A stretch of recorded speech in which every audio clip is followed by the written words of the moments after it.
अच्छा, which of the following statement is correct? कौन सा जुमला सही है?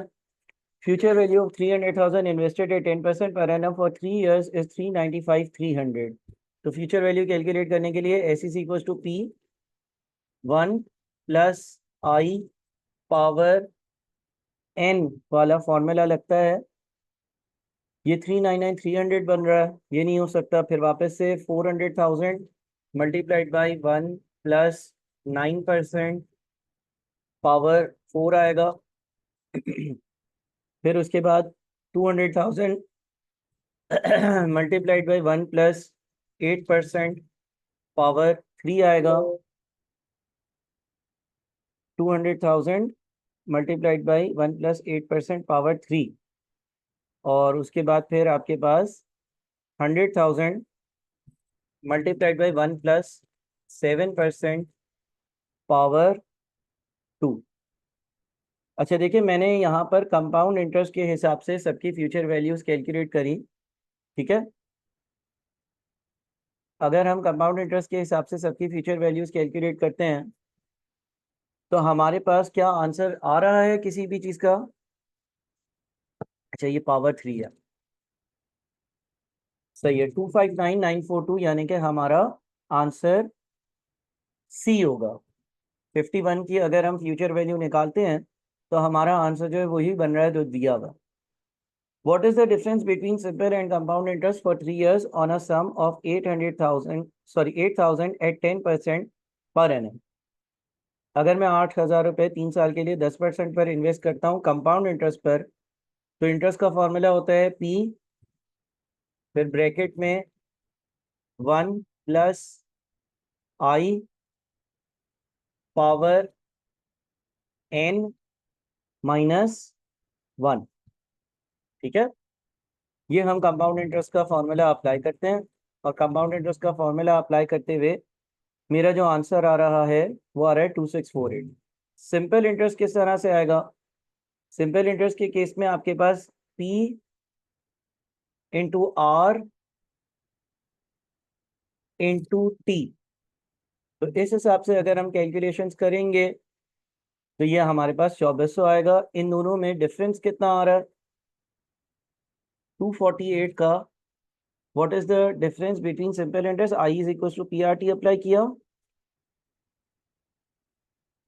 अच्छा, what is the difference between the simple interest and the compound interest for 3 years on a sum of 8,000 at 10% per annum? 10% का rate था ना। 8,000 into 10% into 3 P into R into T अगर हम करते हैं तो ये 10% इंटू 3 2400 बन रहा है और ये 2648 बन रहा है। डिफरेंस कितना आ रहा है? 248 आ रहा है। अच्छा, यहाँ पर क्या वैल्यू दी हुई है? क्या यहाँ से कोई आंसर मैच कर रहा है? क्या यहाँ से कोई आंसर मैच कर रहा है? नहीं कर रहा। What is the difference between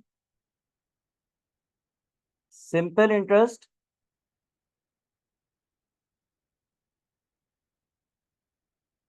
अच्छा जी, तो इसमें जो है ना, हम्म, अच्छा अगला सवाल भी यही है। What is the difference between the simple interest and the compound interest for 3 years on a sum of 8,000 at 10% per annum? Answer जो है ना वो 248 होना चाहिए। अच्छा, एक बच्चा बोलता है सर उसने सम दिया है, आपने प्रिंसिपल यूज किया है। देखो यहाँ पर ये जो लिखा हुआ है ना, what is the difference between the simple interest and the compound interest for 3 years on a sum of ₹800 at 10% per annum. अंग्रेजी में सम का लफ्ज जो है ना वो कुछ पैसों के लिए भी यूज होता है। सम जो है ना, सम सम का मतलब ये भी होता है कुछ पैसे या कोई अमाउंट। ये मैंने एक आधी बार एक जो है वो क्लास में भी डिस्कस किया था।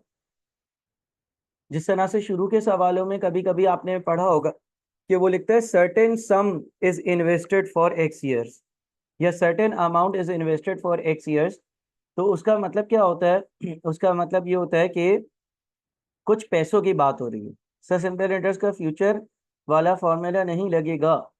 देखो वो क्या बोल रहा है, what is the difference between the simple interest and the compound interest for 3 years on a sum of 8,000 at 10% per annum.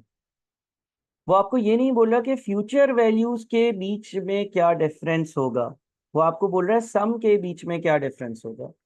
अच्छा, वैसे अगर हम फ्यूचर वैल्यूज देखें तो इधर भी 8,000 ऐड होगा और इधर भी 8,000 होगा, तो भी डिफरेंस तो यही बनेगा। ठीक है, तो मेरे ख्याल में 52 और 53 जो है उसका आंसर 248 होना चाहिए। 52 और 53 का आंसर 248 होना चाहिए। आप लोगों की कोई अपने पार्ट पर ओपिनियन है तो मुझसे शेयर कर लें। ठीक है, कभी कभार ऐसा होता है कि किसी सवाल में प्रॉब्लम हो सकता है।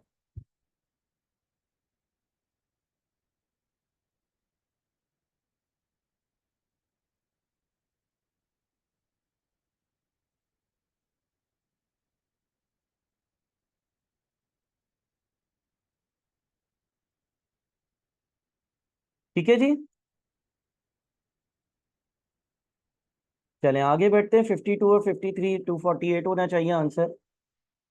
फिर if a sum of money becomes 3 times in 6 years at a certain rate of interest, what is the rate of interest?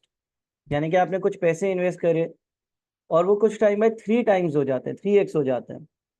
ठीक है, साल कितने हैं? 6। रेट ऑफ इंटरेस्ट आपसे पूछा जा रहा है, यानी कि आई जो है ना वो अननोन है। अगर किसी सवाल में कुछ नहीं लिखा कि वो सिंपल इंटरेस्ट या कंपाउंड इंटरेस्ट का है, तो पहले आप उसको कंपाउंड इंटरेस्ट से चेक करा करो। सही है ना? तो अगर मैं यहाँ पर फॉर्मूला लगाता हूँ, S is equals to P 1 + i power n, और इससे सॉल्व करता हूँ तो ये हो जाएगा 3 इज इक्वल्स टू 1 +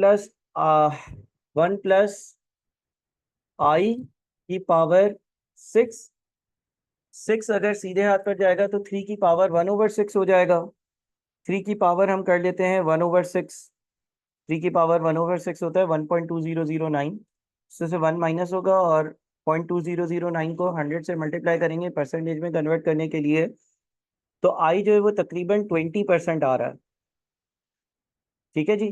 अच्छा, पीछे से भी आंसर चेक कर लिया करें।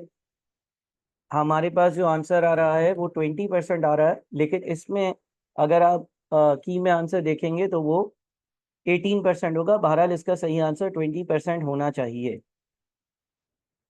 ठीक है जी, कोई मसला है इसमें?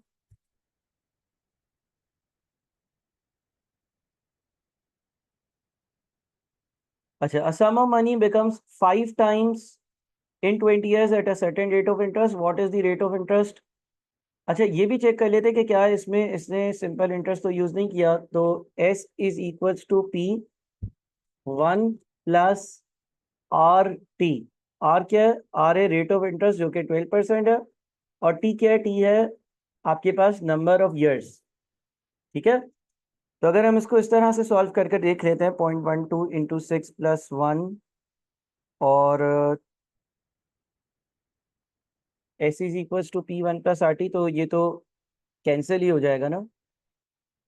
एक मिनट, अच्छा अच्छा अच्छा, एक मिनट, आई यहाँ ढूंढना है ना, आई ढूंढना, आर ढूंढना। तो ये बनेगा 3 - 1 / 6 इंटू 100। नहीं, इससे भी नहीं आ रहा। देखो, मैंने करा ये कि मैंने ये देखा कि भाई मेरा जो आंसर बन रहा है वो तो 20% बन रहा है, वो ठीक है। अगर कभी किसी सवाल में कुछ नहीं लिखा हुआ होगा तो हम कंपाउंड इंटरेस्ट को ही यूज करेंगे। अलबत्ता अगर कोई सिंपल इंटरेस्ट यूज करता है तो वह S is equal to P1 + RT use करता। इस हिसाब से भी 3 - 1 x कैंसिल होगा, तो 3 में से 1 माइनस होगा, वो 6 से डिवाइड होगा तो 0.33333 या 33.333% बनता है, तो वो हो ही नहीं सकता। फिर a sum of money becomes 5 times in 20 years at a certain rate of interest, what is the rate of interest? Again 5x is equals to x 1 + i power n। x cancel होगा, 5 की power हो जाएगी 1/20। 5 की power 1/20 करते हैं, उसमें से फिर 1 माइनस करते हैं और 100 से आंसर को मल्टीप्लाई करते हैं। आई आ रहा है 8.38%। आई आ रहा है हमारा 8.38%। अगेन अगर आप देखते हो तो ये ऑप्शंस में नहीं है। जब कोई चीज़ कंपाउंड इंटरेस्ट से सॉल्व करो और वो ऑप्शन में ना हो तो उस केस में उसको फिर सिंपल इंटरेस्ट से चेक कर लिया करो। अब अगर हम इसी को सिंपल इंटरेस्ट से चेक करते हैं तो वो हो जाएगा S is equal to P और ब्रैकेट में होगा 1 प्लस RT। ठीक है, x से x कैंसिल होगा, 5 में से 1 माइनस होगा और वो 20 से डिवाइड होगा तो 0.2 बनता है। इस केस में आपके पास R जो है वो 20% आ रहा है। तो 55 पे भी मुझे डाउट लग रहा है, मुझे मसला लग रहा है। 55 का आंसर जो है वो हमने 20 ईयर्स लिखा, 5 टाइम लिखा। कोई और अपना इनपुट देना चाहेगा? मैं आप लोगों का इनपुट जो है उसका भी वेट करूंगा। कोई अगर इनपुट देना चाहता है तो मुझे बताए।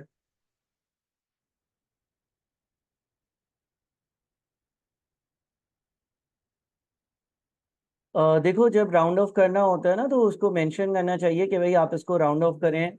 जनरली अगर कुछ नहीं लिखा हुआ होता तो उस केस में आपके पास जो है वो 2 डेसिमल प्लेसेस तक आंसर लिखा जाता है। तो खैर ये कुछ गलतियां हैं इसमें, आगे चलते हैं। Aslam borrowed 900,000 at simple interest of 8.34% per annum. At the end of the loan period, he repaid a total of 1.5 million. Period of the loan was. Simple interest की बात हो रही है। इसने जो अमाउंट वापस करी वो 1.5 मिलियन है, यानी कि ये एस है। पी आपके पास यानी कि जो बोरो करे थे वो 9 लाख है। P multiplied by 1 plus R, R यानी कि rate of interest 8.34% into T, T यानी कि टाइम पीरियड। ठीक है जी। तो अब क्या होगा, ये आपके पास जो है वो 1500,000 divided by 900,000 -1 divided by 0.0834 into 100। और आपके पास ये जो टी आता है वो कितना आता है भाई? 1500,000 डिवाइडेड बाई 900,000। ये आ रहा है 1.6667 is equals to 1 plus 8.34% T. सही है। इसमें से 1 को माइनस किया, 0.0834 से डिवाइड किया, तो आपके पास टी जो आ रहा है ना वो 7.99 ईयर्स आ रहा है। और 0.99 को अगर हम 12 से मल्टीप्लाई करते हैं मंथ्स में कन्वर्ट करने के लिए, तो ये हमारे पास तकरीबन 12 मंथ्स, तकरीबन तकरीबन पूरे के पूरे 8 साल ही बन रहे हैं। तो हम 8 साल लिख लेते हैं, यानी कि 56 का आंसर जो है वो डी होना चाहिए। 56 का आंसर डी होना चाहिए। ठीक है ना, राउंड ऑफ करते हैं। Akhtar borrowed 500,000 from a bank at simple interest of 1.5% per month for a period of 5 years. Principal is repayable at the end of 5 years. Which of the following statement is correct? His monthly installment would be 15,000. अच्छा, इसने 5 लाख रुपए एक bank से बोरो करें। Bank ने बोला है कि महीने का 1.5% इंटरेस्ट होगा। तो 5 लाख का 1.5% कितना बनता है? 7,000 और 500 बनता है ना। 5,000 का 1.5% जो है वो 7,500 रुपये बन रहा है। ठीक है। Akhtar borrowed 500,000 from a bank at a simple interest of 1.5% per month for a period of 5 years. Principal is repayable at the end of 5 years. Which of the following statement is correct?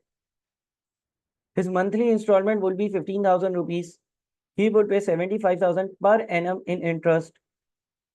He would have paid an additional amount of 450,000 by the end of 5 years. Both A and B.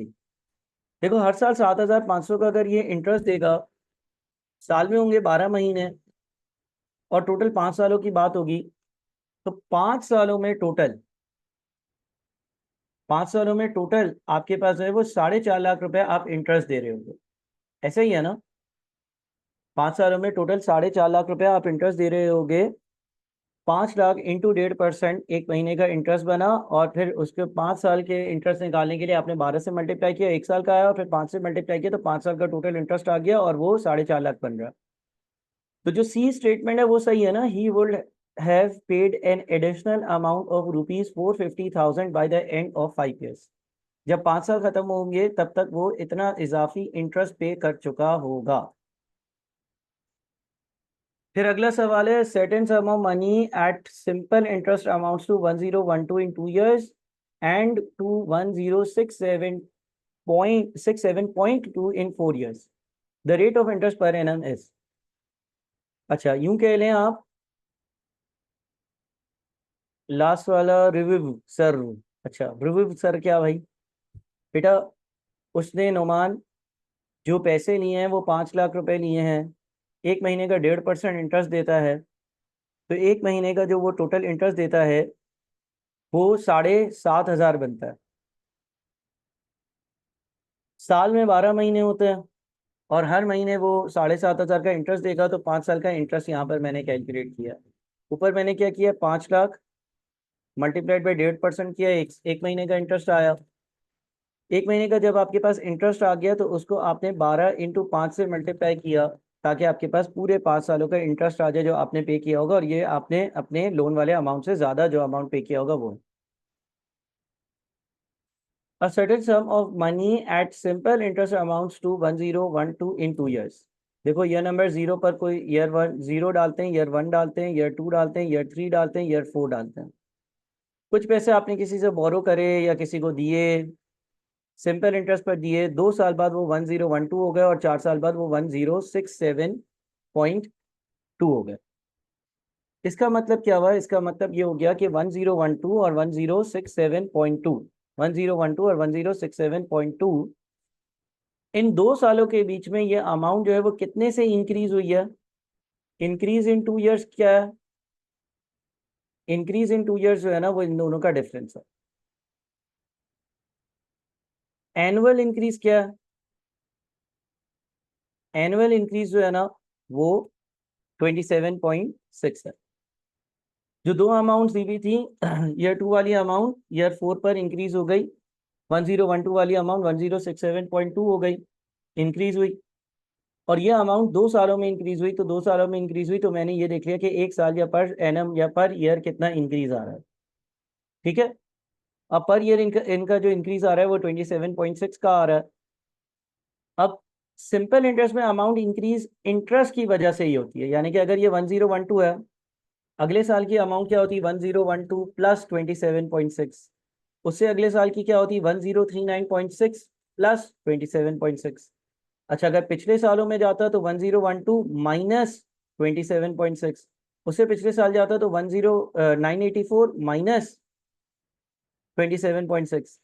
Simple interest में हर साल जो amount का change होता है वो constant होता है, क्योंकि इंटरेस्ट जो है वो प्रिंसिपल वाली अमाउंट पर ही अप्लाई हो रहा होता है। 95.6 956.8 होगा, उसमें जो है ना वो 27.6 ऐड हुआ होगा। देखो ये अमाउंट होगा ओरिजिनल, इसमें पहली बार जो है वो एक अमाउंट ऐड हुआ होगा ये वाला, फिर इसमें ये वाला अमाउंट दोबारा से ऐड हुआ होगा, 984.4 में दोबारा से 27.6 ऐड हुआ, फिर 1012 में दोबारा से 27.6 ऐड हुआ, फिर 1039.6 में दोबारा 27.6 ऐड हुआ। क्योंकि सिंपल इंटरेस्ट के केस में हर साल का इंटरेस्ट जो होता है वो सेम होता है। अब इससे आपसे रेट ऑफ इंटरेस्ट पूछा है, आपको एक साल का इंटरेस्ट पता है 27.6 है, आपको प्रिंसिपल भी अब पता है 956.8 है, आपको रेट ऑफ इंटरेस्ट मालूम करना है और टाइम पीरियड 1 साल है। तो आप I is equal to P R T use करोगे, 27.6 is equal to 956.8 multiplied by R multiplied by T, और अब आप आर ढूंढ लोगे। 27.6 डिवाइडेड बाई 956.8 इंटू 100, ये आ जाएगा आपका 2.88%। क्लियर है भाई सबको। एक साल का जो इंटरेस्ट का रेट है वो 22.88% है। ठीक है, काइंडली वो लोग सवाल पूछें जो पिछली 2 क्लासेस देख रहे हैं और जो अपने सीए को लेकर और पढ़ाई को लेकर सीरियस हैं। जो लोग क्लासेस मिस करते हैं और होमवर्क नहीं करते हैं और चैप्टर 5 और 6 के स्मार्ट एक्स्ट्रा लेक्चर्स नहीं देखे, वो सवाल ना पूछे, उनको हो सकता है कि मसला हो रहा हो। 59, a sum of money which amounts to 3/2 times of the original sum in 5 years and 960 in 6 years is। एक sum of money है, अगेन यहाँ पर sum of money का मतलब है certain amount। अंग्रेजी में sum of money का मतलब होता है कुछ पैसे, certain amount। तो बोलता है sum of money which amounts to 3/2 times of the original sum। Assume कर लो आपने x रुपीज इन्वेस्ट करे थे और वो 5 साल बाद 3/2 यानी कि 1.5x हो गया। 5 साल बाद वो 3/2x या 1.5x हो गए। ये 5 साल बाद हुए। और 6 साल बाद कितने हो जाते हैं? 6 साल बाद वो 960 हो जाते हैं। आपने ये बताना है कि आखिर ये अमाउंट कितना था। ओरिजिनली ये जो अमाउंट था, यानी कि जो जो x की वैल्यू थी, ये x की वैल्यू कितनी थी। ठीक है जी। अब आप दो इक्वेशंस बना सकते हो। एक होगा 960 इज इक्वल्स टू x। अच्छा, यहाँ पर अगेन ये मेंशन नहीं है कि ये कंपाउंड इंटरेस्ट है या सिंपल इंटरेस्ट है। हैरत की बातें होना चाहिए मेंशन। बहरहाल यहाँ पर कुछ भी मेंशन नहीं है। 960, चले हम सिंपल इंटरेस्ट से करते हैं। वैसे ज़्यादा लॉजिकल ये होता है कि हम कंपाउंड इंटरेस्ट से करें। अगर हम सिंपल इंटरेस्ट से करते हैं तो x 1 + r और t, हमारे पास दो अननोन्स है। एक प्रिंसिपल अननोन है, या चले हम कंपाउंड इंटरेस्ट से ही कर लेते हैं पहले। कंपाउंड इंटरेस्ट में 960x 1 + i की पावर क्या होगा, 6, है ना। x जो है वो 6 सालों बाद 960 बनता है। और दूसरी इक्वेशन क्या होगी? दूसरी इक्वेशन हो सकती है 1.5x is equal to x 1 + i power 5। अच्छा, दूसरी इक्वेशन में x से x कैंसिल हो रहा है, तो 1.5 इज इक्वल्स टू 1 + i की पावर 5 बन जाता है। 1.5 उल्टे हाथ पर जाएगा तो 1/5 पावर हो जाएगी, उसमें से 1 माइनस करेंगे और i निकालेंगे तो i जो है ना वो बनेगा 8.45%। i जो है ना वो 8.45% बन रहा है। अब अगर i 8.45% बन रहा है सेकेंड इक्वेशन से, तो इसको हम फर्स्ट इक्वेशन में डालते हैं। 960 is equals to x bracket में 1 + 8.45% power 6। 8.45 divided by 100 + 1 power 6। 960 minus answer, तो x की वैल्यू 590 आ रही है। ये मैंने सॉल्व किया है कंसिडरिंग कि हमारे पास जो इंटरेस्ट अप्लाई हो रहा हो वो कंपाउंड इंटरेस्ट हो। आप इसको चेक भी कर सकते हैं। अगर 590 हम इन्वेस्ट करते हैं आज, मल्टीप्लाई करते हैं उसको 1 + 8.45%। एक मिनट पावर, हाँ सही डाली है ना। 590 मल्टीप्लाइड बाई 8.45% की पावर 6 हो, और मैं उसको 590 से मल्टीप्लाई करूँ तो वो 960 बनता है। और अगर 8.45% डिवाइडेड बाई 1 + पावर 5 हो और उसको मैं 590 से मल्टीप्लाई करूँ तो वो 885 बनता है। और 885 जो है वो 1.5 टाइम्स होता है। अच्छा, मैंने ये सवाल जो है ना वो कंपाउंड इंटरेस्ट से सॉल्व किया है। और मैंने आज अज्यूम किया कि भाई x रुपीज़ इन्वेस्ट करे हैं, 5 साल बाद 1.5x हो जाएंगे और 6 साल बाद 960x हो जाएंगे। तो हमने दो इक्वेशन बना ली। 6 साल की इक्वेशन ये बन गई 960 is equal to x 1 + i power n। और 5 साल की इक्वेशन ये बन गई। 5 साल वाली इक्वेशन में x से x कैंसिल हो रहा था, तो 1.5 जो है वो 1 + i पावर 5 के बराबर था। पावर 5 लेफ्ट साइड पे जाएगा तो 1/5 हो जाएगा, फिर उसमें से 1 माइनस होगा तो 8.45% बचा। और उसके हिसाब से फिर मैंने पहली इक्वेशन में ये वैल्यू डालकर x की वैल्यू निकाली।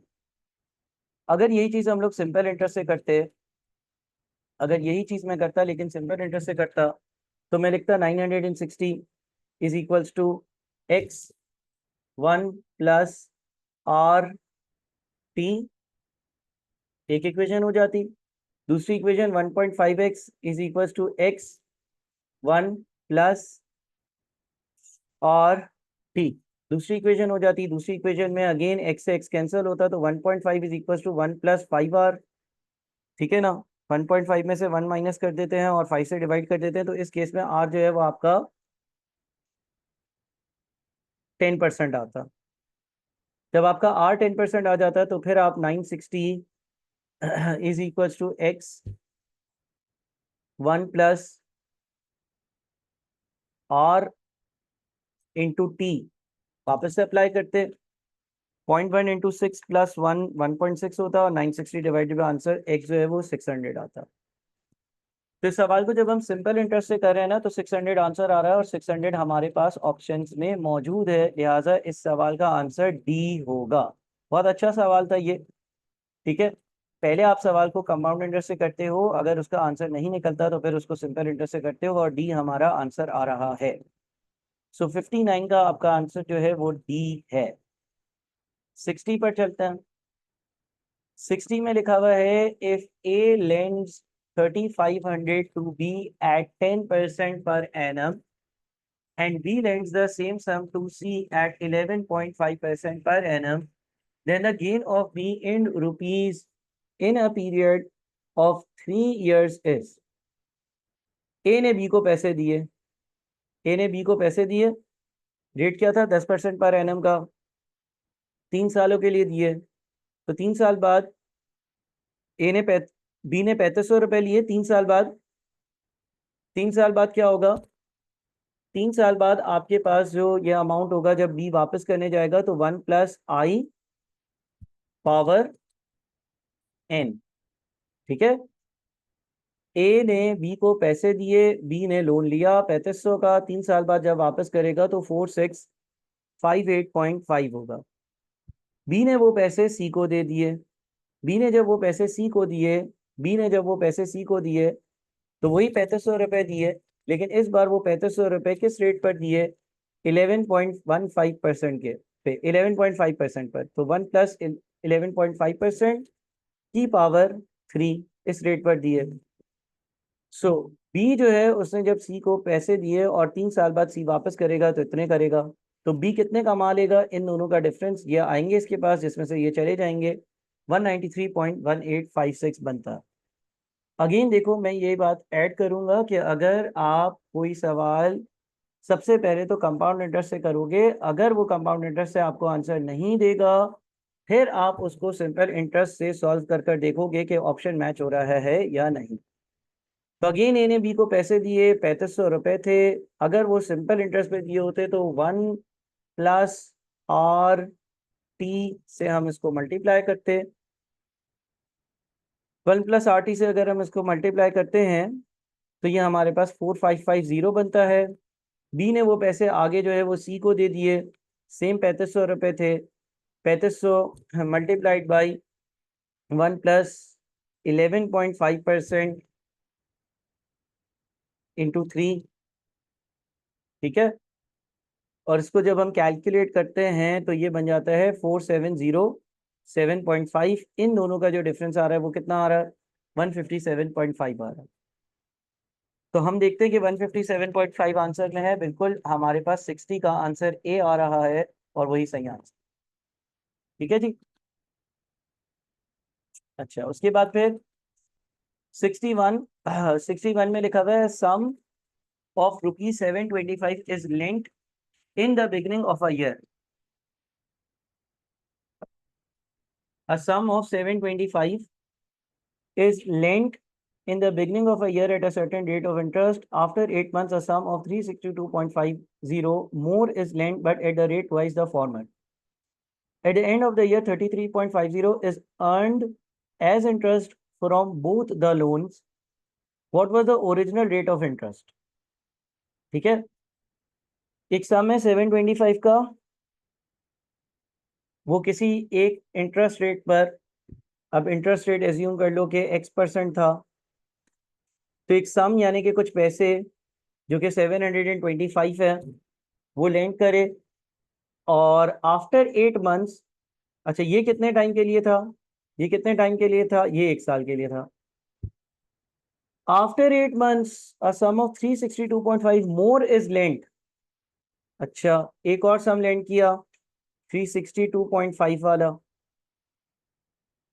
But at the rate twice the former, और इसका जो रेट था वो पिछले से डबल था, यानी कि ये 2x% था, वो 10% था, तो ये 20% था, वो 15 था, तो ये 30 था, डबल रेट था।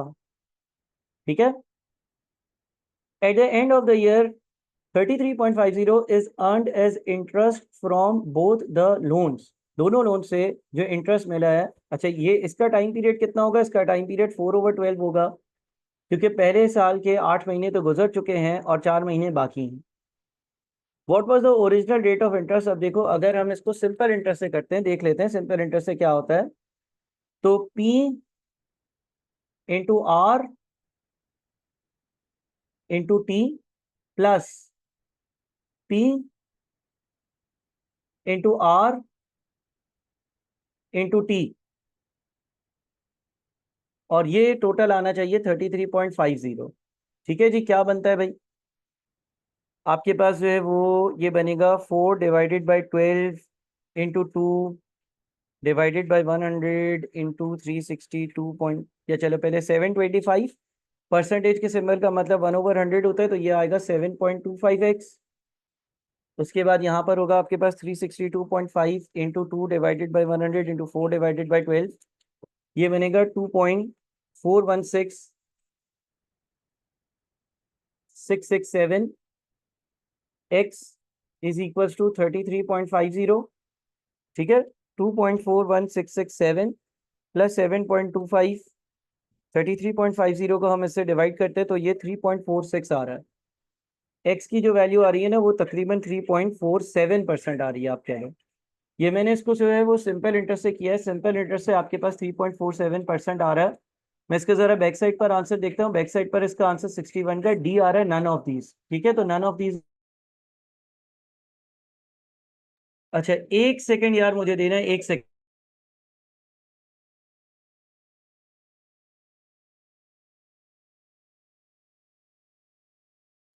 देखो ये मैंने जो किया है ना, ये मैंने सिंपल इंटरेस्ट से किया है, इस अजम्पशन को लेते हुए कि पिछले 2 सालों वालों के जो आंसर्स आ रहे थे वो सिंपल इंटरेस्ट के हिसाब से ही आ रहे थे, तो इसका भी सिंपल इंटरेस्ट के हिसाब से ही आएगा।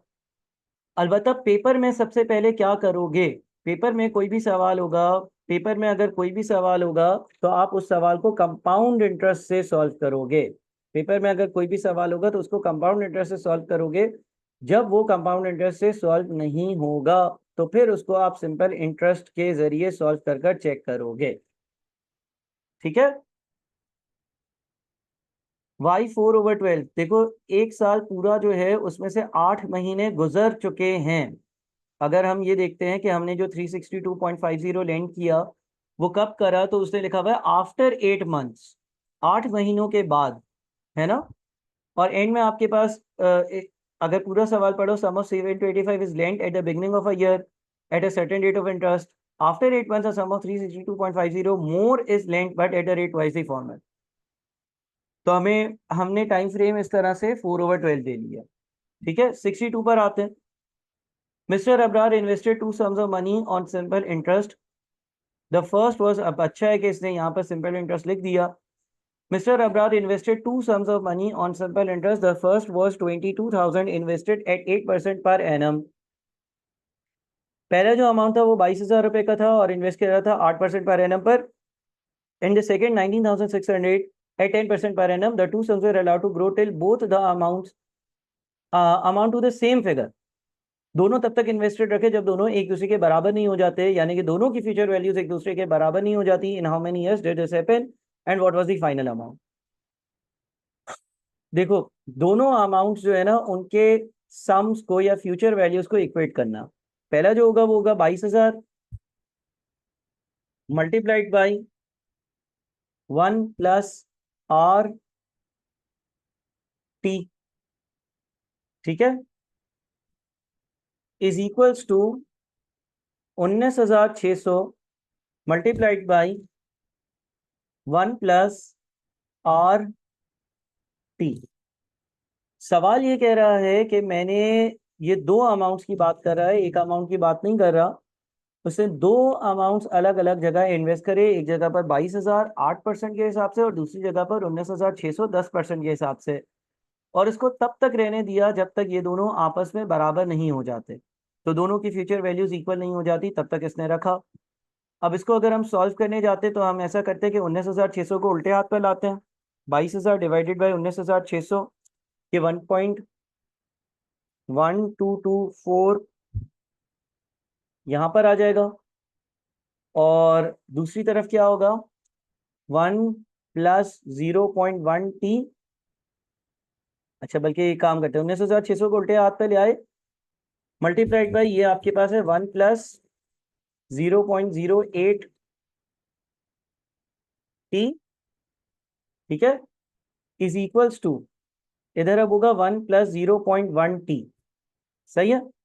अब क्या होगा, ये मल्टीप्लाई होगा तो 1.1224 प्लस 0.08 मल्टीप्लाई होगा 1.1224 से, तो ये बन जाएगा 0.0897 t is equal to 1 plus 0.1 t।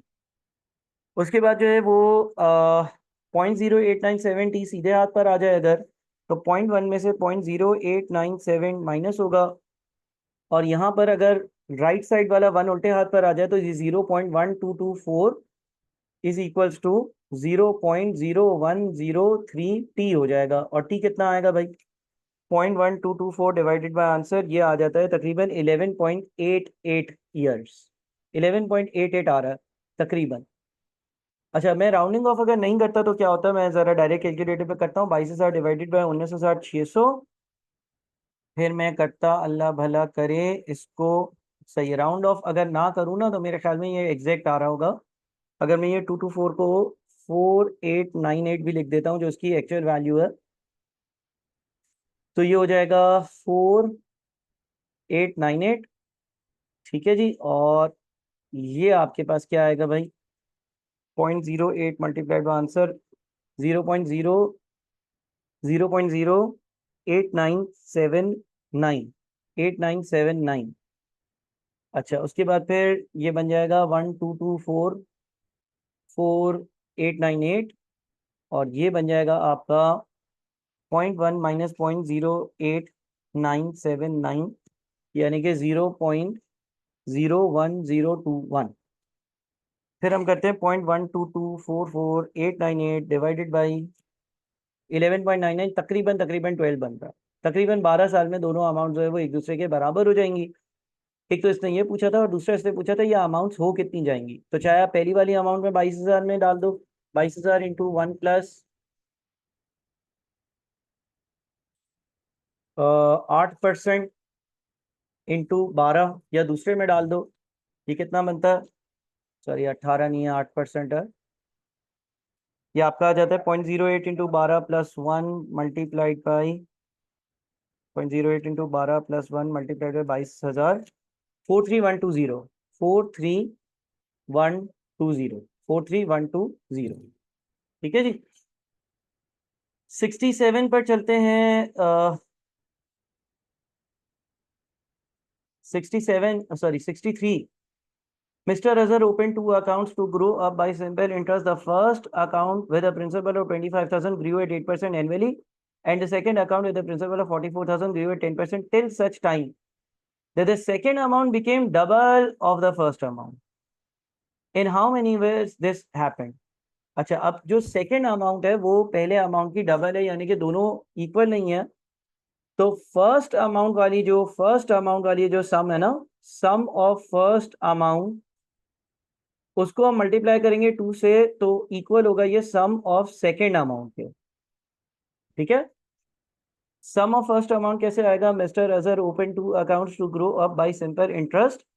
The first account with a principal of 25,000 grew at 8% annually. तो पी ब्रैकेट में 1 प्लस आर यानी कि रेट ऑफ इंटरेस्ट यानी कि 8% into T multiplied by 2 is equals to, दूसरा वाला जो अमाउंट है उसका सम क्या होगा? 44,000 मल्टीप्लाइड बाई 1 प्लस 10% टी। अब देखिए मैंने क्या किया है, जो सेकेंड अमाउंट का सम है वो फर्स्ट अमाउंट के यहाँ पर बराबर नहीं है, बल्कि जो सेकेंड अमाउंट का सम है वो सेकेंड अमाउंट का सम पहली अमाउंट के सम को 2 से मल्टीप्लाई करते हैं उसके बराबर है, तो इसलिए यहाँ पर 2 एडिशनल लिखा। अब इसको अगर मल्टीप्लाई करते हैं, 25,000 मल्टीप्लाइड बाई 2 50,000 बनता है। 50,000 1 से मल्टीप्लाई होगा तो 50,000 रह जाएगा, और 50,000 जब 8% से मल्टीप्लाई होगा तो ये आ जाएगा 4,000 टी।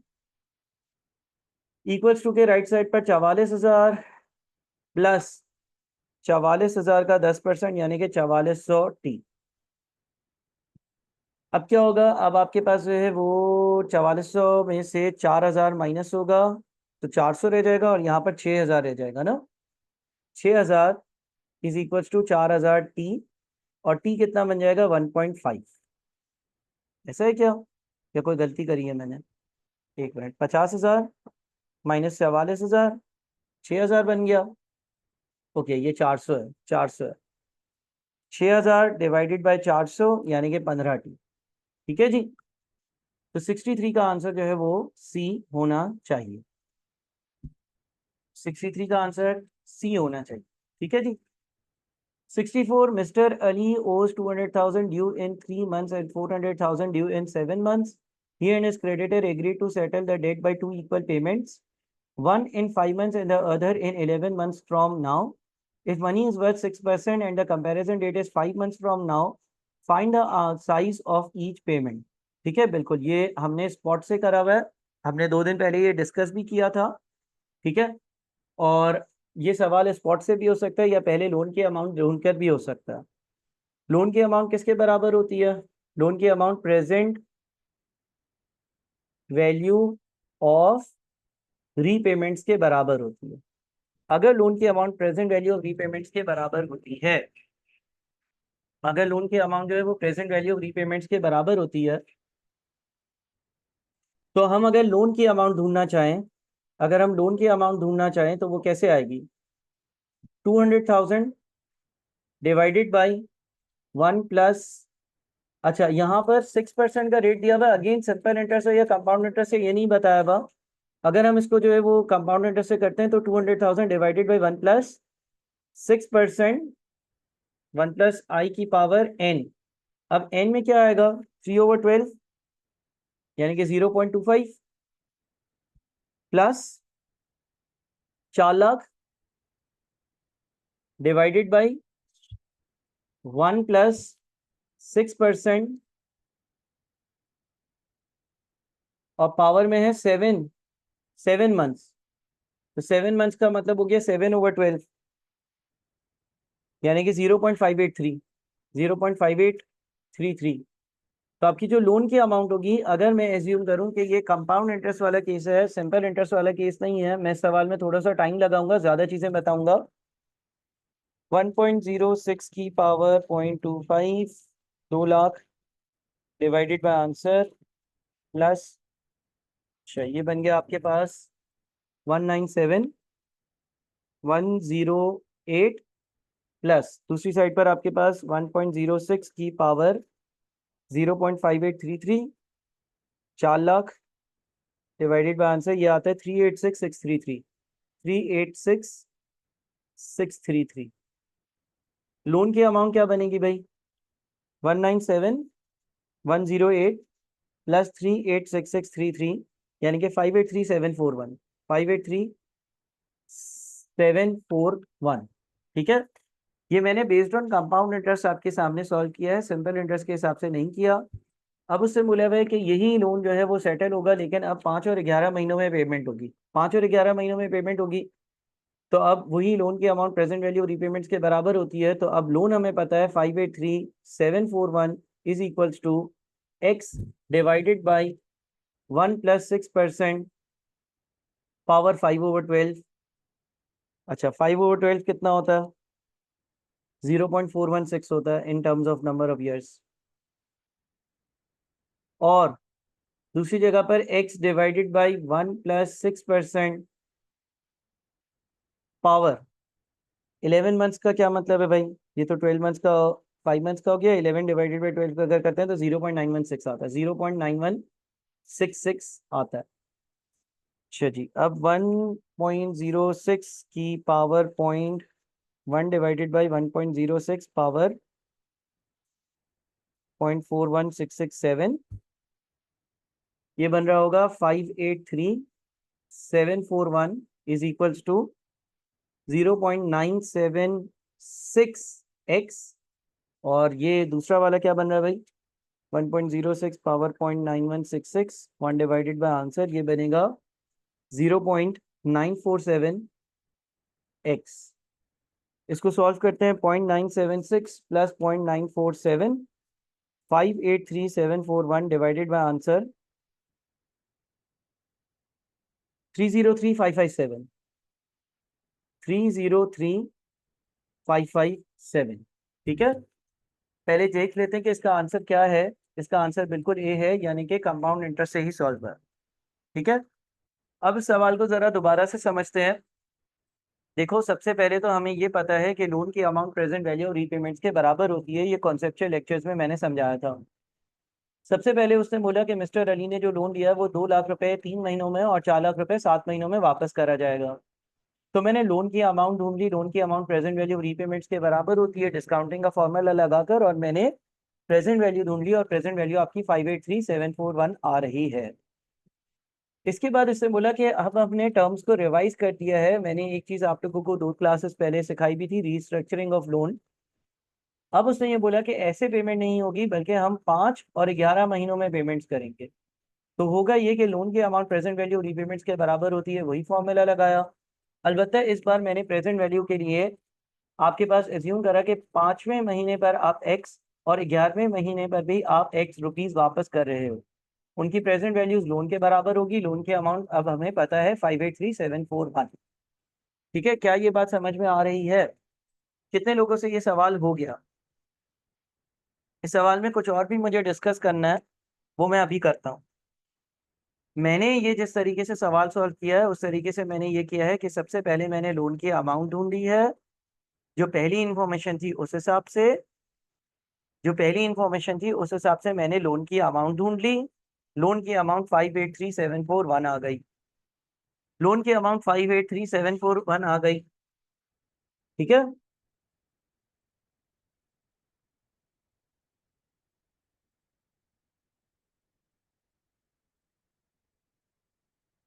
ये बात समझ में आ गई सबको?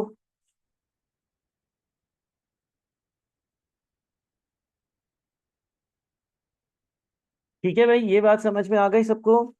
लोन की अमाउंट जो है ना वो प्रेजेंट वैल्यू ऑफ रीपेमेंट्स के बराबर होती है। ये कॉन्सेप्ट हमने डिस्कस किया था ना। लोन की amount present value of repayments के बराबर होती है।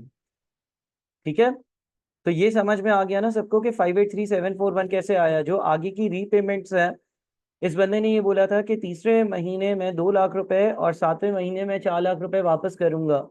तो वो जो 2 लाख और 4 लाख रुपए थे, उसकी मैंने प्रेजेंट वैल्यू निकाली है।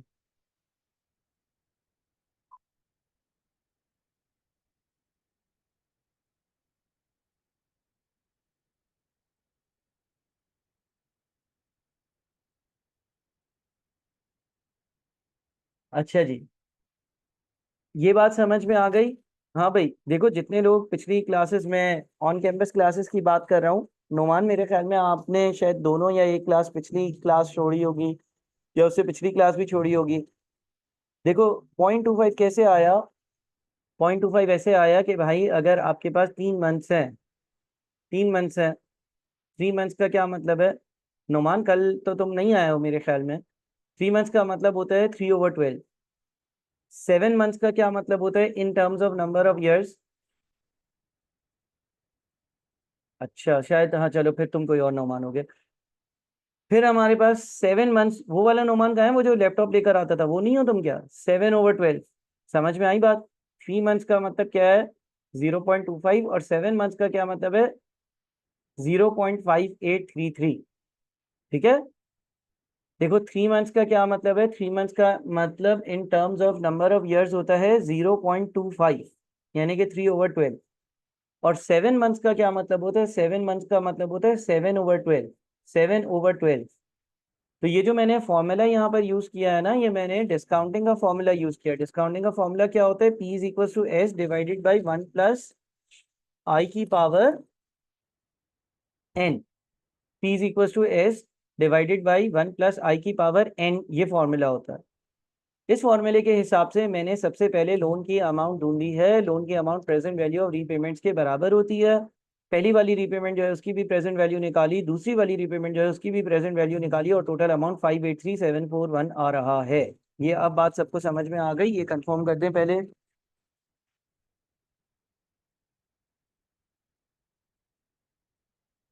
सही है, 583,741 सही है। ठीक है, उसके बाद क्या किया हमने? हमने दोबारा से same logic, same formula apply किया। सेम फॉर्मूला ये अप्लाई करा कि हमें पता है loan is equal to present value of repayments.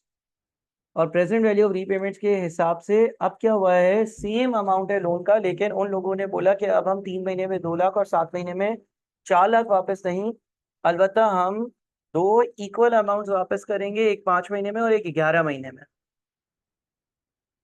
तो जब अब 5 और 11 महीने में अमाउंट वापस होगी तो अमाउंट तो वही है ना, लोन तो वही है। लोन की जगह अब आपने 583741 लिख दिया, लोन अब आप जानते हो। अच्छा, जो भी अमाउंट्स वापस होंगी उनकी प्रेजेंट वैल्यू से इक्वेट कर दिया इसको, क्योंकि लोन की अमाउंट प्रेजेंट वैल्यू रीपेमेंट्स के बराबर होती है। अब यहाँ पर ये जो आपके पास 0.41667 आया है ना, वो कैसे आया है, वो 5 मंथ्स को रिप्रेजेंट कर रहा है।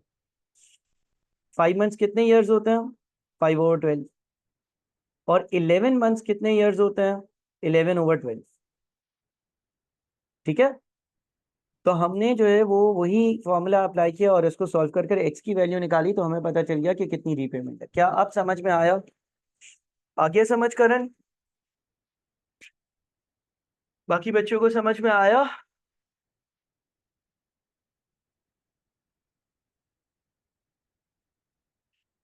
अच्छा, अब देखो ये तो एक तरीका है इसको सॉल्व करने का। इस केस में हमने पहले लोन की अमाउंट निकाली और फिर लोन की अमाउंट को नया वाला जो, अच्छा नोमान तुम पूछो क्या चीज समझ में नहीं आई बेटा, नोमान क्या नहीं समझ में आया? वो लैपटॉप वाला नोमान कहाँ है? स्टेप नंबर 2, बेटा स्टेप नंबर 2 जो है उसमें हमने यही इक्वेशन तो लगाई है यार। अब वो कह रहा है कि यही वाला लोन जो 583741 वाला लोन था वो मैं इस तरह से वापस नहीं करूंगा, बल्कि इस तरह से वापस करूंगा कि एक किस्त में 5वें और एक किस्त में 11वें महीने दूंगा। लोन सेम होगा, लोन सेम होगा, लेकिन अब उस लोन को मैं 3 और 7 महीने पर रिपे नहीं करूंगा, बल्कि उस लोन को मैं 5वें और 11वें महीने में रिपे करूंगा। और दोनों रीपेमेंट्स इक्वल होंगी, तो जो दोनों रीपेमेंट्स इक्वल होंगी उन दोनों की प्रेजेंट वैल्यू जो है वो अगेन लोन की अमाउंट के बराबर ही होगी ना।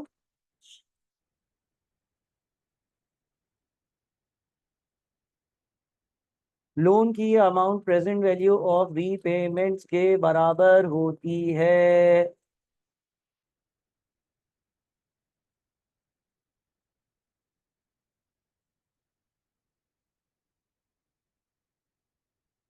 सही है। अच्छा, एक और चीज जो यहाँ पे लिखी हुई है ना, वो लिखी हुई है कि and the comparison date is 5 months from now. अब कंपैरिजन डेट का मतलब होता है स्पॉट, यानी कि ये सवाल एक और तरीके से भी सॉल्व हो सकता था कि पुराने लोन वाली और नए लोन वाली अमाउंट्स को मैं इक्वेट करूं और मैं जो है ना वो स्पॉट यानी कि सिंगल पॉइंट ऑफ टाइम पर या कंपैरिजन डेट को मंथ नंबर 5 ले लूं। अगर मैं मंथ नंबर 5 ले लेता हूं कंपैरिजन डेट को, तो उस केस में क्या होता, किसी भी सिंगल पॉइंट ऑफ टाइम पर सारी चीजें रिक्वायर्ड और डिपॉजिटेड अमाउंट्स एक दूसरे के बराबर होती हैं। इसी तरह से नए लोन वाली टर्म्स की वैल्यूज और पुराने लोन वाली टर्म्स की वैल्यूज एक दिन बराबर होती हैं।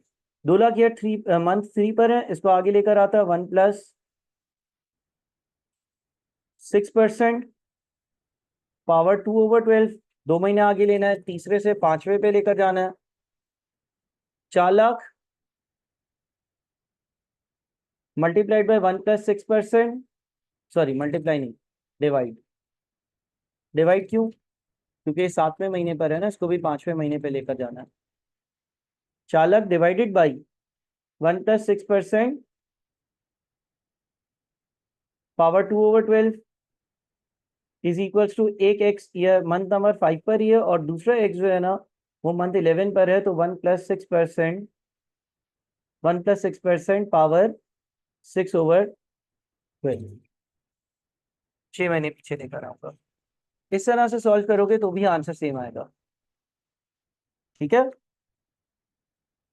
कोई चेक करेगा?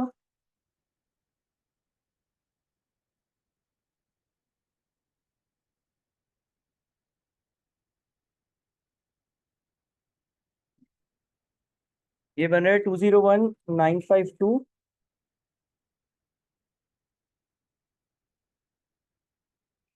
फिर 2/12 1.06 की power answer, 4 lakh divided answer 396,134।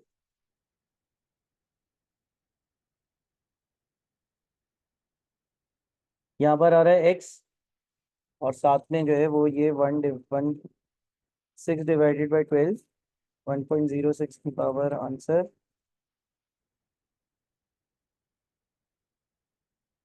0.97 1x। ठीक है, तो अगर हम इस तरीके से देखते हैं तो 201952 प्लस 396,134 दोनों ऐड होंगे और वो डिवाइड हो जाएगा 1.971 से। 303443 आंसर इससे भी आ रहा है, तो ये आपका आंसर होगा। ठीक है, मैंने दोनों कैलकुलेशंस कर कर दिखा दी और दोनों कैलकुलेशन से आंसर सेम आ रहा है। हमें सवाल ये कह रहा था कि 5वां महीना स्पॉट लेकर सॉल्व करो, लेकिन अगर आप इस तरीके से भी सॉल्व करते हो तो सेम है। कितने लोग क्लियर हो इस बारे में? ठीक है जी।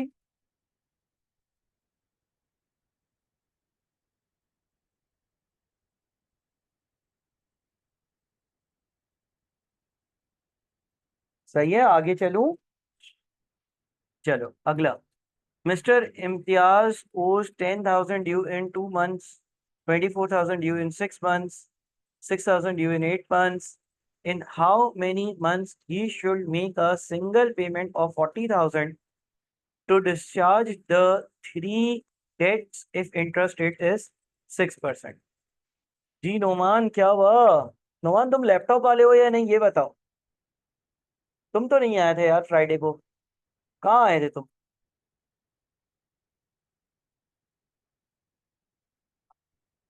हाँ हाँ, बताओ क्या हुआ, बताओ क्या समझ, क्या क्या हुआ, क्या हुआ भाई, क्या हुआ? ये वाली चीज समझ में आ गई?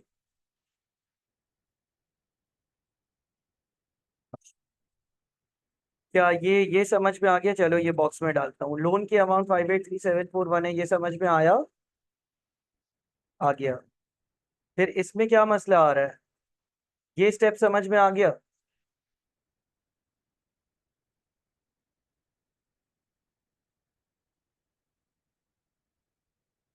जो ब्लू बॉक्स में स्टेप है वो समझ में आ गया, हाँ या नहीं?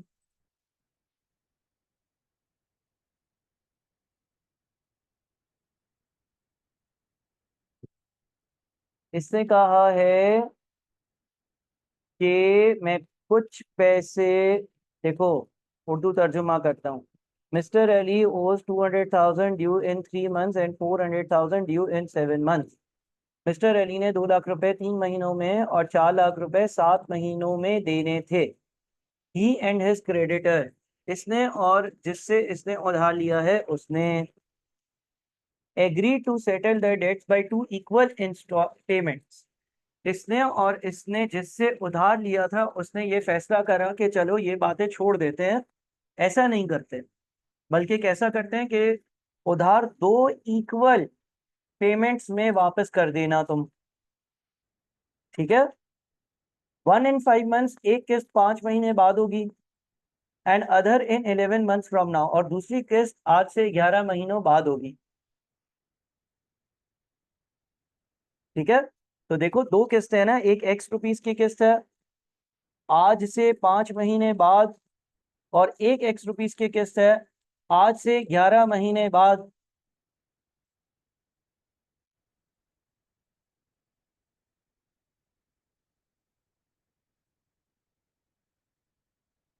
ये समझ में आया? एक किस्त आज से 5 महीने बाद और एक किस्त आज से 11 महीने बाद।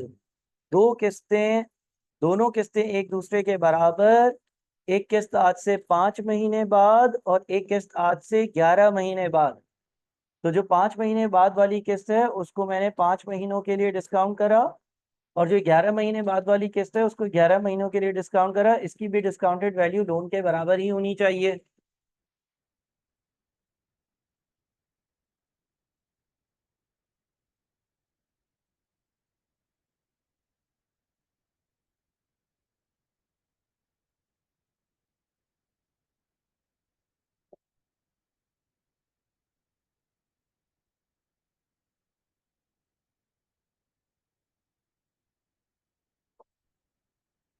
क्या हो गया भाई, कहाँ रह गए?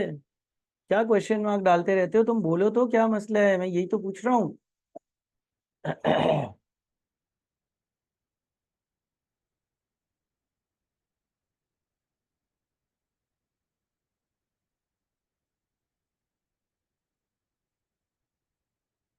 मुझे बताओ क्या मसला आ रहा है, कौन सी अमाउंट में मसला आ रहा है?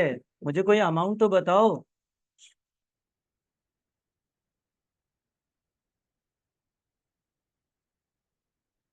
मैं एक बार फिर से पूछ लेता हूँ। देखो, ये वर्किंग समझ में आ गई कि लोन का अमाउंट 583741 होगा। लोन का अमाउंट, ये 11 मंथ्स के बाद क्या क्या है आपने? बेटा देखो, वो एक किस्त 11 महीने बाद दे रहा है ना, दो किस्तें हैं। दो किस्तें हैं, ये बात पता है? लोन की अमाउंट प्रेजेंट वैल्यू रीपेमेंट्स के बराबर होती है। ये बात मालूम है? लोन की अमाउंट प्रेजेंट वैल्यू रीपेमेंट्स के बराबर होती है, हाँ या नहीं?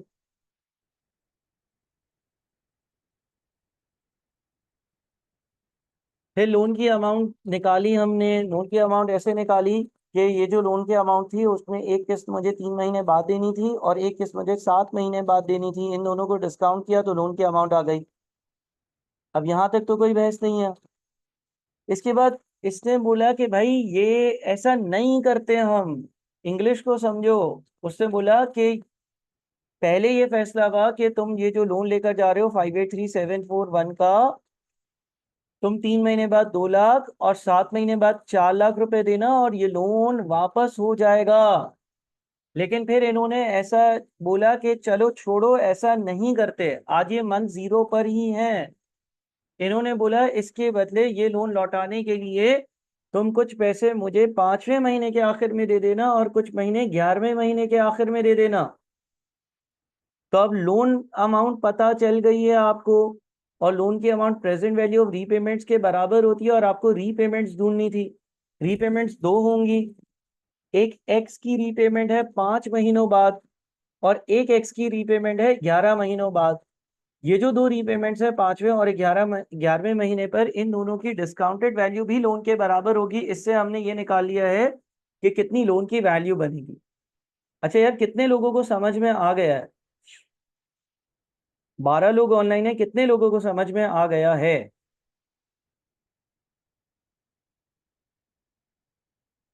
इनाम को आ गया है, मास को आ गया है, और बताओ भाई।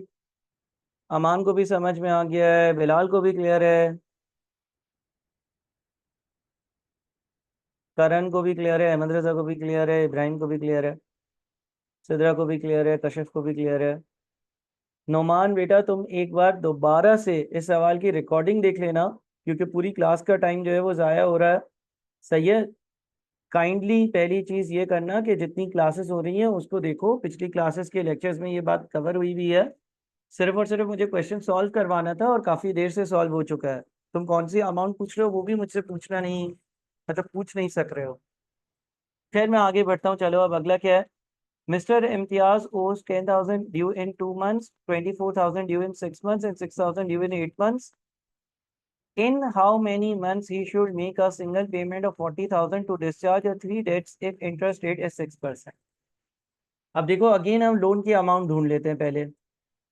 ठीक है?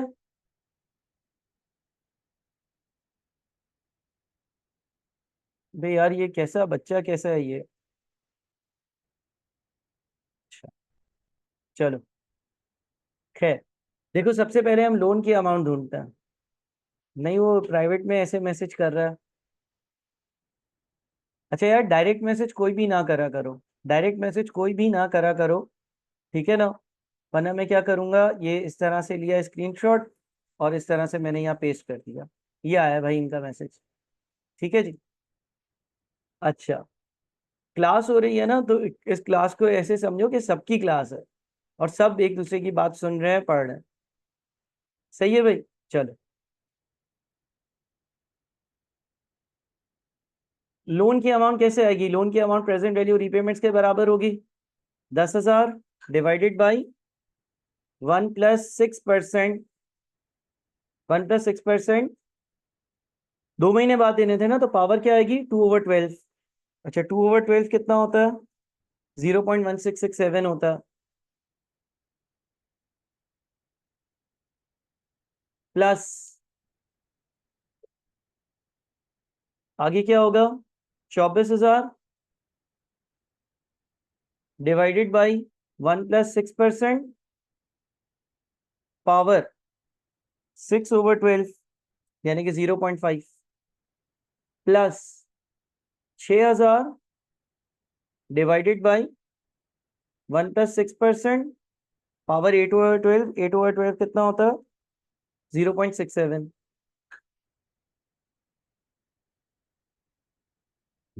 ठीक है, सबसे पहला काम जो हम करते हैं ना वो ये है कि हम लोन की अमाउंट निकाल लेते हैं। ठीक है, सबसे पहले हम लोन की अमाउंट निकाल लेते हैं। लोन की अमाउंट कैसे निकालेंगे, लोन की अमाउंट निकालने के लिए प्रेजेंट वैल्यू ऑफ रीपेमेंट वाला फॉर्मूला लगाते हैं, बताना लोन की अमाउंट कितनी आएगी, किसी ने अगर कैलकुलेट करी है।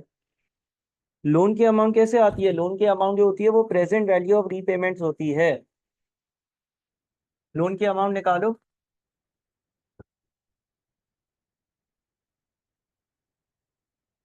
लोन की अमाउंट बनेगी, यही आ रही है सबकी, सब जरा चेक कर लो, मास ने जो बताई है वही वैल्यू आ रही है।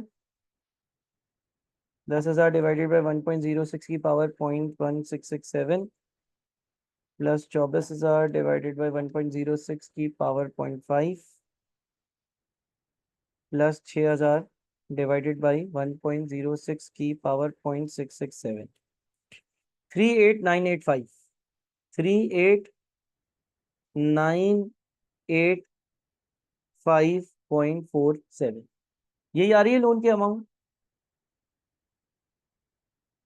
कुछ और आ रही है क्या, लोन की amount present value of repayments के बराबर होती है ना, चेक करना, 10,000 डिवाइडेड बाई 1.06 की पावर 0.1667 प्लस 24,000 डिवाइडेड बाई 1.06 की पावर 0.5 प्लस 6,000 डिवाइडेड बाई 1.06 की पावर 0.667, 38,985 ही आ रही है तकरीबन, यही है।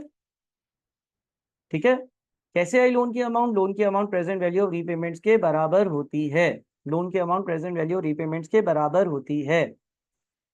अब इसने बोला है कि भाई मिस्टर, वापस से पढ़ते हैं, मिस्टर इम्तियाज ओज 10,000 due in 2 months, 24,000 due in 6 months and 6,000 due in 8 months।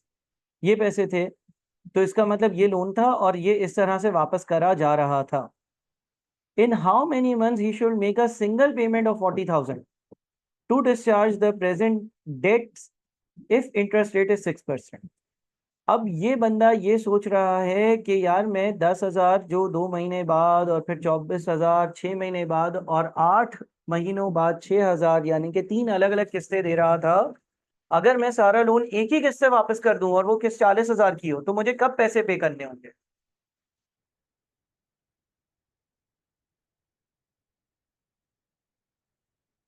अब नंबर ऑफ इयर्स ढूंढना है ना, अगेन अब हमारे पास लोन की अमाउंट आ गई है, लोन की amount present value of repayments के बराबर होती है 38,985.47 is equals to present value of repayments. अब रीपेमेंट 40,000 की है, divided by rate of interest 6% का है, 1+6%, पावर एन, हमें एन ढूंढना। ठीक है, तो हम क्या करते हैं, ये 1.06 पावर एन डिनोमिनेटर से लेफ्ट साइड पर न्यूमरेटर में चला जाएगा और यहाँ पर 40,000 डिवाइडेड बाई 38,985.47 यानी कि ये 1.026 हो जाएगा। फिर कैलकुलेटर पर आपको इक्वेशन सॉल्व करना मैंने मेरे ख्याल में बताया था। ठीक है, और मैंने ये भी कहा था कि भाई इसके लिए कुछ वीडियोस हैं वो आप जो है वो देखें, उससे अगर आप सॉल्व करेंगे तो हो जाएगा। तो आप मुझे बता दें एन कितना आ रहा है।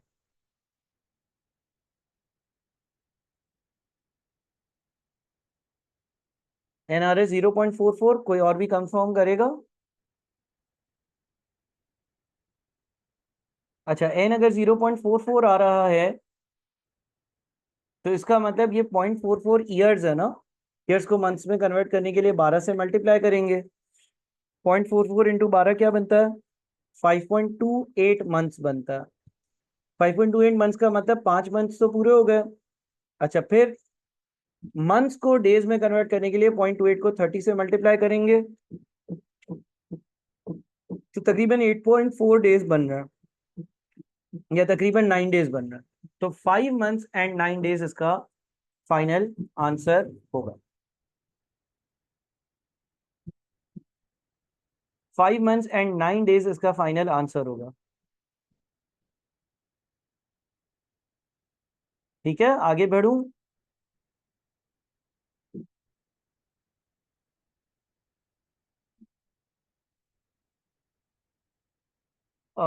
अच्छा, वो कैलकुलेटर जो है ना, मास कैल एक एक्स्ट्रा लेक्चर्स का जो टैब है ना आप लोगों के पोर्टल पर, उस पर एक वीडियो आ रही होगी, using calculator to solve equation.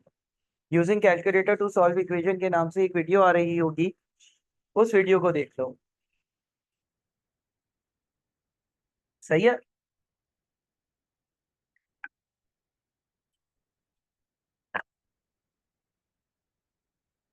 अच्छा नोमान यार, मैं आपसे क्लास के फौरन बाद जो है वो कॉल पर बात कर लेता हूँ। ठीक है, आप एक काम करो, फिलहाल जाकर पोर्टल से लेक्चर्स की कवरेज कर लो।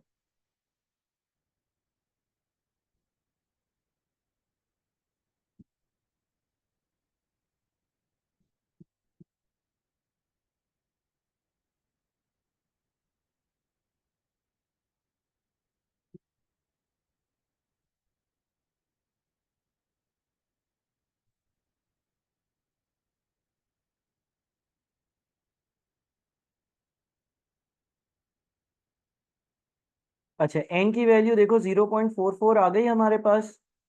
अब देखो ये 0.44 आए ईयर्स। ईयर्स को अगर मंथ में कन्वर्ट करना होता है ना, तो हम उसको 12 से मल्टीप्लाई करते हैं। अब ये 5.28 आ गए मंथ्स, लेकिन जब हमने अपना आंसर निकाला तो आंसर जो है वो हमें नजर आ रहा है कि उसमें मंथ्स भी हैं और साथ में डेज भी हैं। तो 5.28 का मतलब है 5 महीने तो पूरे हो गए। अब ये जो 0.28 हमारे पास मंथ्स आ रहे हैं, इसको डेज में कन्वर्ट करने के लिए 30 से मल्टीप्लाई किया जाता है, और अब ये 9 डेज आ गए। तो 5 महीने पूरे और 9 दिन, 5 महीने और 9 दिन हो गए।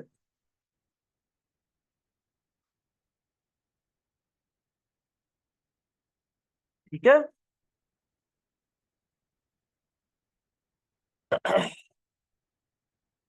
66। A man borrowed 200,000 on 1st January and agreed to repay the money plus 8% interest in 6 months. 2 months after the money was borrowed, the creditor agreed to settle the debt by discounting it at the rate of 9%. How much the creditor received when he discounted the debt? अच्छा, अब ये एक थोड़ा सा टेढ़ा सवाल है।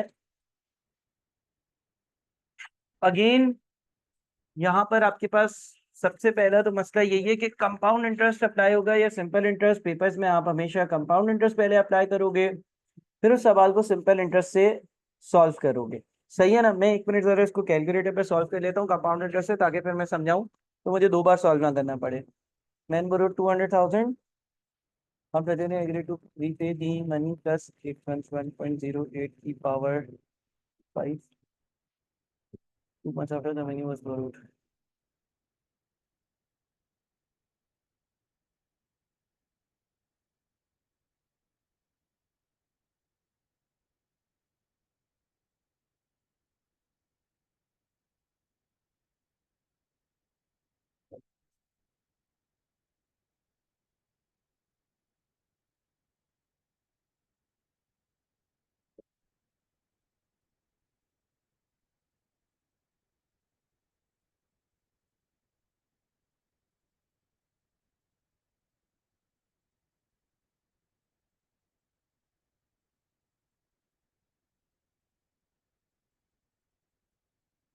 चलो मैं साथ साथ ही जरा सॉल्व करता हूँ, ठीक है ना?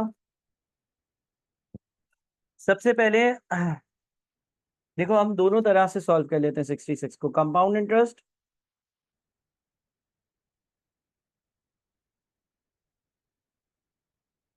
और सिंपल इंटरेस्ट। ठीक है। अच्छा, इसमें सबसे पहले लिखा हुआ है man borrow 200,000 on 1 January and agree to repay the money plus 8% interest in 6 months. अगर ये कंपाउंड इंटरेस्ट होता तो कितना पैसा वापस होता? 2 lakh multiplied by 1 plus 8% power 6/12 यानी कि 0.5, है ना। एक बंदे ने 2 लाख रुपए का उधार लिया 1 जनवरी वाले दिन, 6 महीने के लिए उधार लिया, 8% का रेट था, तो ये वैल्यू बनेगी। और अगर इसने ये पैसा लिया होता, ये पैसा लिया होता इसने सिंपल इंटरेस्ट पर, तो कितना लौट आता?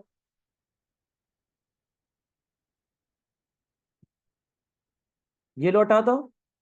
यहां तक बताओ, ये बात समझ में आ गई?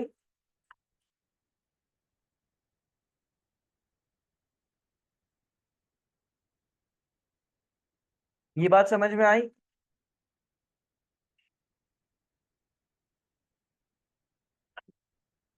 अच्छा देखो, शुरू में ये लिखा हुआ था man borrow 200,000 rupees on 1 January and agreed to repay the money plus 8% interest in 6 months। Compound या सिंपल इंटरेस्ट नहीं लिखा हुआ था। हमने कहा कि लेट से अगर कंपाउंड इंटरेस्ट के हिसाब से है तो 2 लाख मल्टीप्लाइड बाई 1 प्लस 8% की पावर 0.5, या फिर 2 lakh multiplied by 1 plus RT अगर सिंपल इंटरेस्ट है। ठीक है, सिंपल इंटरेस्ट है तो ये लौट आएगा, कंपाउंड इंटरेस्ट है तो ये अमाउंट लौटा रहा होगा। मेरे ख्याल में मैंने कोई गलती तो नहीं करी, नहीं करी गलती, सही है, क्लियर है। Man borrows 20,000 further and agree to repay the money plus 8% interest in 6 months time।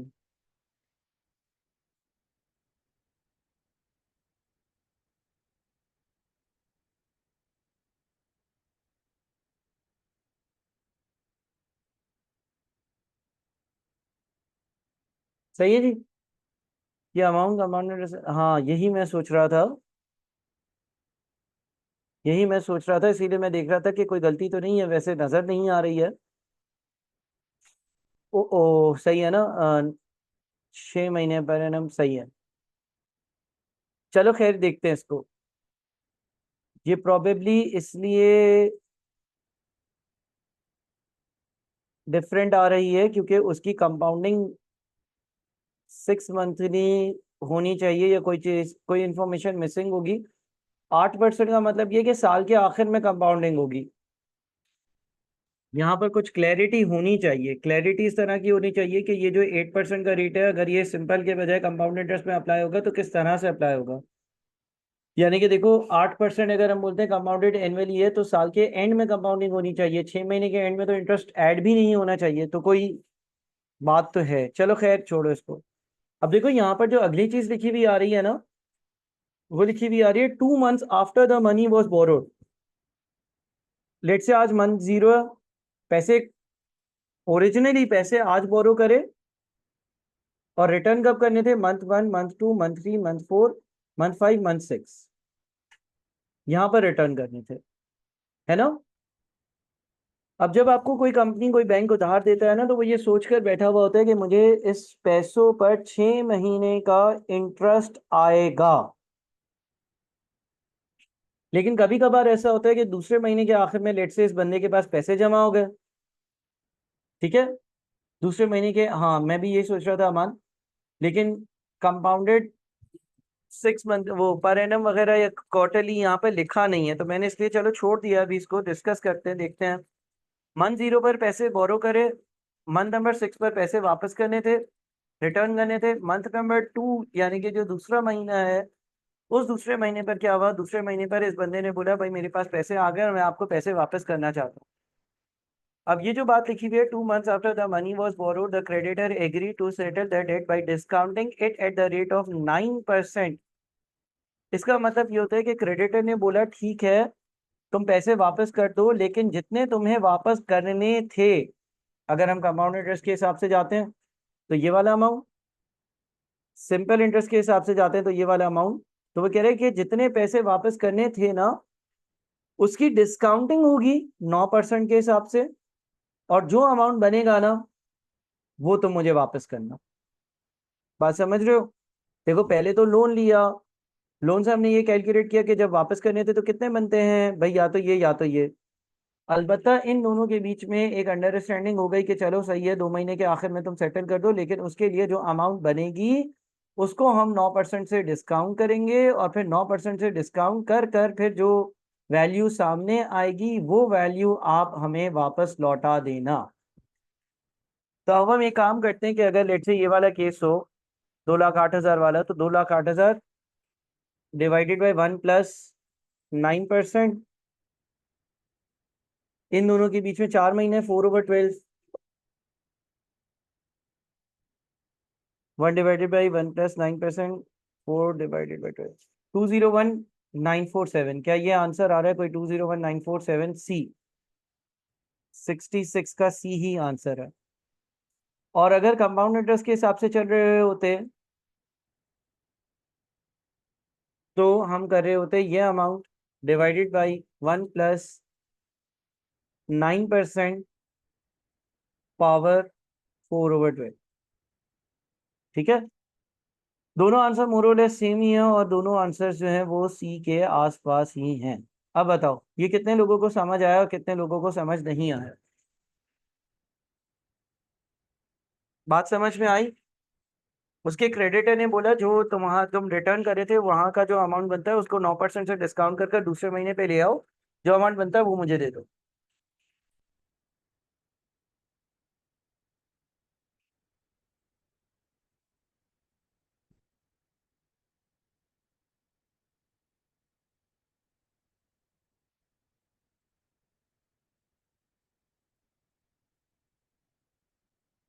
सही है।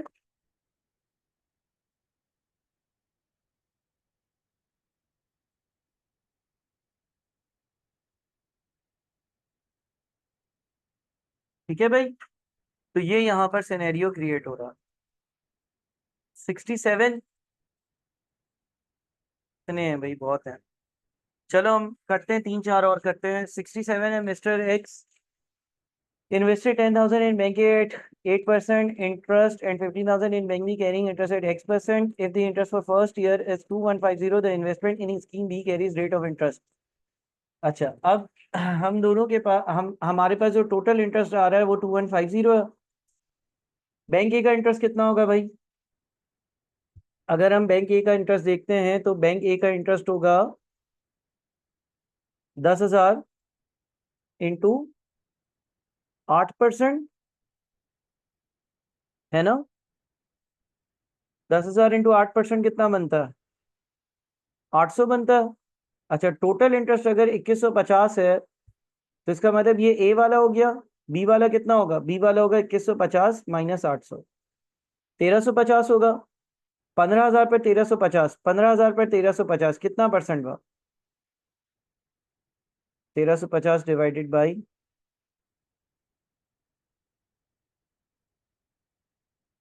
15,000,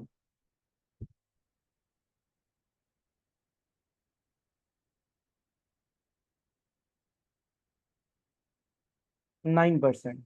समझ में आ गया? ठीक है, 67 का आंसर सी होगा।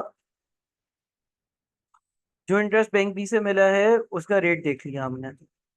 68, mister C made investment in two schemes A and B. Investment in scheme A is 2,000 more than in scheme B. Investment in scheme A carries 6% rate of interest, whereas investment in scheme B carries 8% rate of interest. What is the sum invested in scheme A if the difference in interest for 3 years is rupees 120? अच्छा, मेरे ख्याल में ये एक आसान सवाल है, आप लोग कर सकते हो या कर दूं? चलो करते ही हैं यार। क्या है? Mister C made investment in two schemes. A में जो ए में और बी में इन्वेस्टमेंट करी है।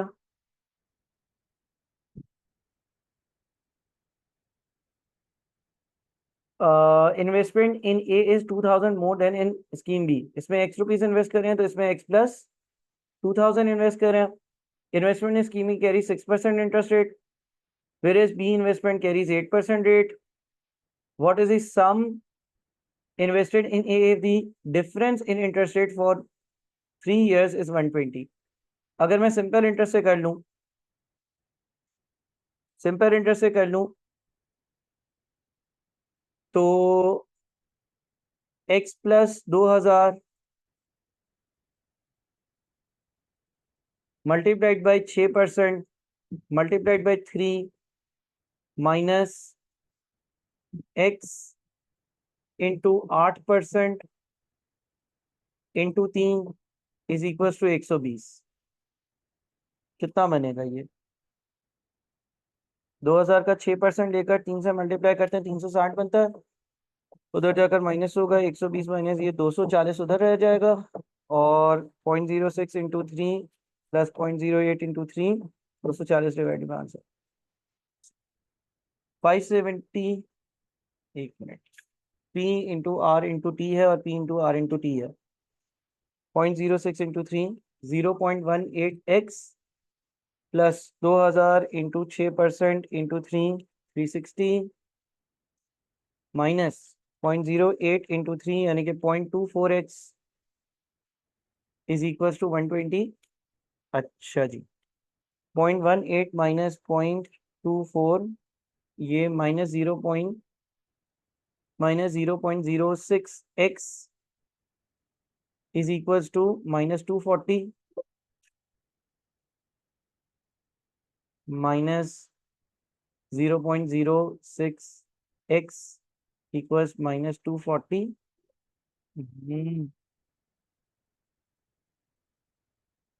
240 डिवाइडेड बाई 0.06, x आ रहा है 4000। सिंपल इंटरेस्ट से मैंने सॉल्व किया है, x आ रहा है 4000। 68 का आंसर 4000 आ रहा है, यानी कि इन्वेस्टमेंट बी में मैंने 4000 रुपए इन्वेस्ट करे होंगे। इससे पूछा था हमें what is the sum invested in scheme है। ठीक है, सिंपल इंटरेस्ट से ही पावर। स्कीम में इन्वेस्ट कितना हुआ होगा? 2000 ज्यादा इन्वेस्ट हुआ होगा, तो 6000 इन्वेस्ट हुआ होगा। एग्री करते हो? बात समझ में आई? ठीक है, ऐसे सवाल आपने पहले भी बहुत करे हुए हैं वैसे। 69 पर चलते हैं, आखिरी दो सवाल। Mister Ali owes mister Ahmed 40,000 due in 3 years, 60,000 due in 5 years. Ali wants to pay off both the loan at the end of 4 years. If money is worth 10% compounded semi-annually, how much Mr. Ahmed should accept? Again आप सारी चीजों को पहले loan loan कर फिर चौथे साल ले जाओ, या डायरेक्टली चौथे साल पे ले जाओ, एक ही बात है।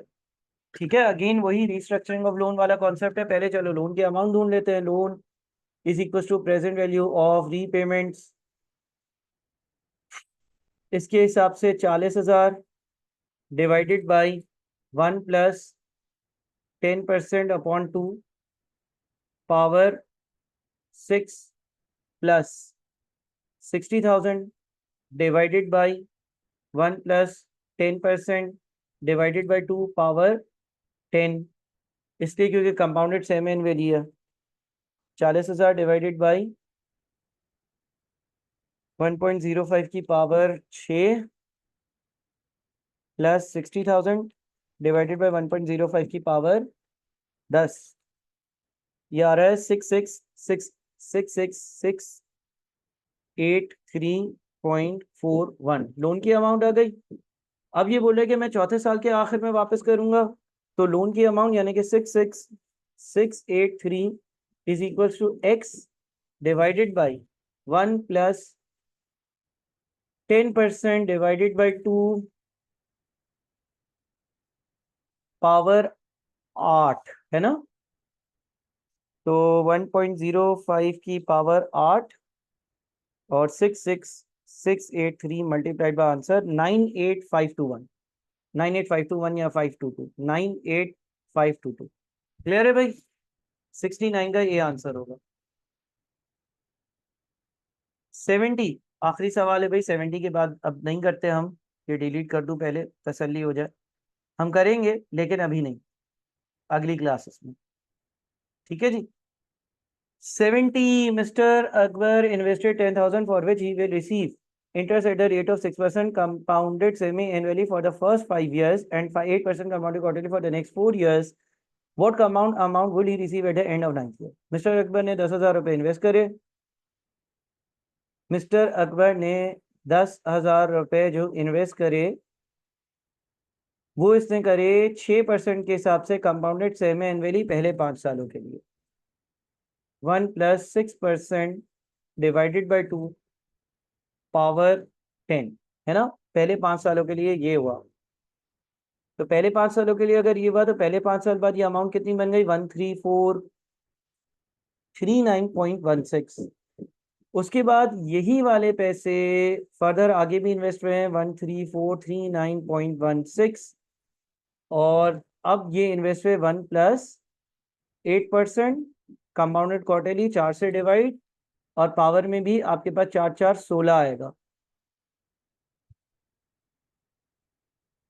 तो ये बन गया आपके पास 18449.09, यानी कि इसका आंसर सी होगा। ठीक है जी। तो हमने आज 51 से लेकर 70 ये क्वेश्चन सॉल्व करे। कुछ क्वेश्चंस में डिस्कशंस करी हैं अच्छी खासी हमने। इनको अच्छे से देखें वीडियो को, जो रिकॉर्डिंग देख रहे हैं, ताकि आप लोग आराम से समझ सकें। ठीक है, फिर डिस्कस